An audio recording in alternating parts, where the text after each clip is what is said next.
Chairman షేర్ల కైలాసం, మరి DCC ఉపాధ్యక్షుడు ఎల్లారెడ్డి గారు శ్రీనివాస్ రెడ్డి గారి మీద అనుచిత వ్యాఖ్యలు చేయడం సమంజసం కాదు. మా దగ్గర పూర్తి ఆధారాలతో పిఎస్సిఎస్లో ఎన్ని అవకతవకలు జరిగినాయి, 32,27,875 రూపాయలు మీకు 16/2/2023 రోజున మీ రిఫరెన్స్ ద్వారా మీకు నోటీసులు వచ్చింది, నిజమా కాదా?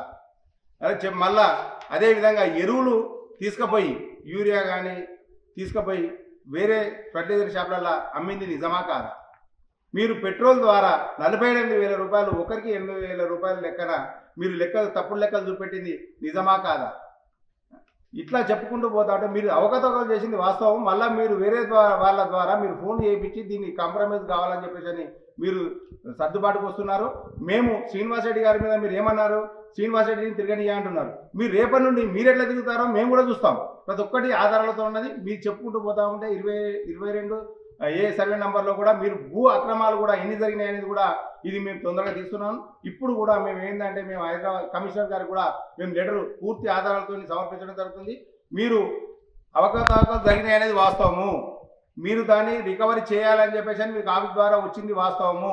మీరు దీన్ని తప్పుతో పట్టించడానికి మీరేదో కార్యపాలన చేస్తూ ఉన్నారు. అలాగే చెప్పుకుంటూ పోతే మీరు ఖచ్చితంగా మీ పాలక వర్గం సభ్యులు మీరు ఎంతమంది ఉన్నారు, దాన్ని ఖచ్చితంగా మీ వాళ్ళు మిగతాకు మీరు ఎందుకంటే మీకు గుమ్మడికాయలు దొంగ అంటే భుజాలు అనుకుంటున్నారు. మీకు గోవాకు అవసరం వచ్చిందండి. మీరు తప్పు చేయనప్పుడు బాజాప్తా ఎదుర్కోని పక్షంలో మీరు అనవసరంగా లేకపోతే శాత కాకపోతే మూల కూర్చోండి. అనవసరంగా మీ బాడీలనే మీ సభ్యులే మీ మీద వ్యతిరేకంగా చెప్తున్నారు. మీరు శ్రీనివాస్ రెడ్డిని తిరగనీయము, ఆయనకు అవగాహన లేదు అని అంటే ఎవరైనా మాట్లాడతారు. తప్పు జరిగింది కదా, తప్పు జరగలేదా, మరి ఎన్ని నెలలు అవుతుంది మీకు నోటీసులు ఇచ్చి? సీఈఓ మీద మేము నెట్టుతున్నారు. సీఈఓ గారు కూడా ఒక లెటర్ నోటీసు పంపించారు, మీరు చైర్మన్ గారు కూడా పంపించారు. అప్పటి నుండి ఇప్పటి వరకు రికవర్ కాలేదు.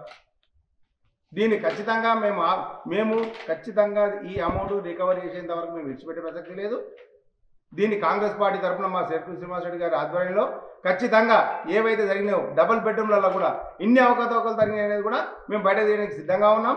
ఏవేవి ఎక్కడెక్కడ జరిగినాయి అనేది పూర్తి ఆధారాలతోని బయటకు రావడం జరుగుతుంది. మేము ఆధారం లేని మేము బయటకు రావట్లేదు. దీన్ని ఖచ్చితంగా నిష్పక్షంగా మేము ఖచ్చితంగా రేపు మీ మీద చర్యలు తీసుకోవడానికి ఖచ్చితంగా మా వంతు మేము పోరాటం చేస్తూనే ఉంటాం. తప్పు ఎవరు చేసినా సరే ఉపేక్షించే పరిస్థితి లేదు. అనవసరంగా కల్లబల్లి ఎక్కడెక్కడో భూదందాలు చేసిన వాళ్ళు కూడా ఇప్పుడు శ్రీనివాస్ రెడ్డి గారి మీద మాట్లాడడం జరుగుతుంది. ఖబర్దార్, ఇప్పుడు చెప్తున్నాం కదా, మీరు దాడి చేస్తా అంటే మేము ప్రతి దాడికి సిద్ధంగా ఉన్నాం. అర్థమైనా? ఇన్ని సంవత్సరాలు 10 సంవత్సరాలు మీరు తిన్న కాడికి సొమ్ము దాచుకున్న కాడికి చాలు. ఇక ముందు అయినా ప్రజలు చేసే విధంగా మేము కాంగ్రెస్ పార్టీ పోరాటం చేస్తూ ఉంటుంది. దీనిలో మాత్రం ఏ కోణాన కూడా వెనుక తిరిగే ప్రసక్తే లేదని చెప్పేసి మేము కాంగ్రెస్ పార్టీ తరఫున డిమాండ్ చేస్తా ఉన్నాం. రెడ్డి మీద అనుచిత వ్యాఖ్యలు చేసినందుకు తప్పకుండా మేము ఖండిస్తా ఉన్నాం తీవ్రంగా. చేసింది తప్పు, దాన్ని కప్పిపుచ్చుకోవడానికి ఇతరుల మీద నిందలు నెట్టే ప్రయత్నం చేస్తున్నారు. ఖబర్దార్ బీఆర్ఎస్ నాయకులారా, మీరు అవినీతి చేయనటువంటి వ్యక్తులే అయితే మీ బాడీలోనే మీరే ప్రెస్ మీట్ పెట్టినప్పుడు, కైలాస్ పెట్టినప్పుడు వాళ్ళే డైరెక్టర్లు ఉంటారు.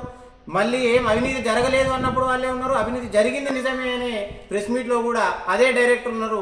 ఆ 12 మంది డైరెక్టర్లను నీ ముందు కూర్చొని పాలక వర్గం మీ సత్యత నిరూపించుకోండి. ఎలాంటి మీరు ఇక్కడ జరగలేదు, ఏమి అన్ని నిజాయితీగానే ఉన్నాయని చెప్తా ఉన్నారు. ఎలాంటి ఓచర్లు లేకుండా మొన్నటికి మొన్న 3 లక్షల రూపాయలు డ్రా చేయడం జరిగింది. తప్పకుండా ఈ నిజాలు నీకు తెలుస్తాం. ఈ రోజే మీ పైన డీసీఓ గారికి సిద్దిపేటలో, అదేవిధంగా అసిస్టెంట్ కమిషనర్ హైదరాబాద్ గారికి మీ మీద ఫిర్యాదు చేస్తాం. మీరు తిన్నటువంటి సొమ్మును తప్పకుండా రికవర్ అయ్యేంత వరకు ప్రభుత్వ పక్షాన మీ పైన పోరాటం చేస్తాం. ప్రభుత్వం పైన లీగల్ గా చట్టపరంగా మీ మీద చర్యలు తీసుకునే వరకు కూడా మేము ఉపేక్షించమని ఈ సందర్భంగా తెలియజేస్తూ, శ్రీనివాస్ రెడ్డి మీద అనుచిత వ్యాఖ్యలు చేస్తే మాత్రం ఊరుకోం. ఖబర్దార్ బీఆర్ఎస్ నాయకులను హెచ్చరిస్తా ఉన్నాం.